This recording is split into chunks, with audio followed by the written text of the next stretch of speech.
Imagine a tiny island just 50 kilometers wide, with no natural resources, no vast land, and no powerful army.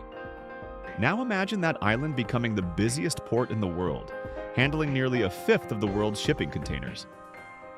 That's Singapore for you. Singapore's journey to becoming a global shipping giant is a fascinating one, and it all started with geography.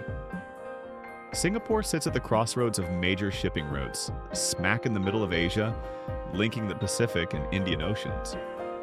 If global trade were a board game, Singapore would be right in the center, collecting tolls like a champion Monopoly player. But just having a great location isn't enough. Plenty of places are well positioned on the map, but never make it big.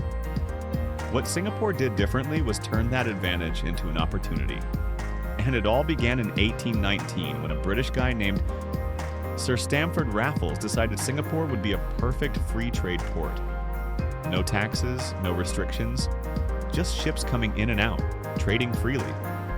And traders loved it. Fast forward to the 20th century. Singapore gained independence in 1965, and instead of struggling like many predicted, it doubled down on trade. The government knew that to survive, it had to be useful to the world, so they went all in on infrastructure, building one of the best ports money could buy. They dredged deeper waters, expanded container terminals, and brought in cutting-edge technology. Today, the Port of Singapore handles over 37 million shipping containers a year. That's like stacking Lego bricks high enough to reach the moon. And then some. One of the biggest game changers was the adoption of containerization. In the 1970s, when the world was still figuring out how to move cargo efficiently, Singapore went all in on containers. Instead of workers loading and unloading cargo by hand, giant cranes moved standardized metal boxes, making everything faster, safer, and cheaper. It was a no-brainer, and Singapore was ahead of the curve. Then there's efficiency. Singapore's port isn't just big, it's lightning fast. A ship that might take days to unload somewhere else can be in and out of Singapore in mere hours. And no, it's not because they bribed the seagulls to work faster. It's because of world-class automation, data-driven logistics, and a work culture that values speed and precision. Take this for perspective. If you ordered a phone online and it was shipped from China to Africa, there's a good chance it stopped in Singapore. That's how connected the port is.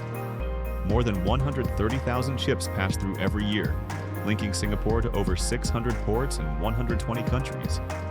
It's like the ultimate transit hub, but for giant cargo ships instead of passengers. Singapore also thought long-term. Instead of waiting for problems to arise, they planned for the future. They built the massive Tuas megaport, set to be fully operational by 2040. It's expected to be the world's largest fully automated port, handling 65 million containers a year. That's nearly double what it does today. They're even using artificial intelligence to predict shipping patterns, prevent bottlenecks, and keep things running smoother than a well-oiled machine. Of course, competition exists. Shanghai, Rotterdam, and Dubai all want a piece of the pie. But Singapore remains ahead because it adapts. As global trade shifts, the country constantly upgrades, invests, and innovates. It's like that one friend who's always ahead of trends, the one who had wireless earbuds before they were cool. So, how did Singapore become the world's busiest port?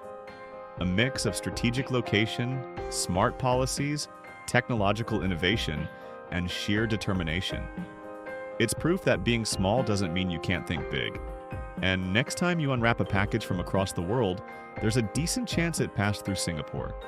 This tiny island in Southeast Asia may not have oil, gold, or vast farmland, but it has something just as valuable. A port that connects the world.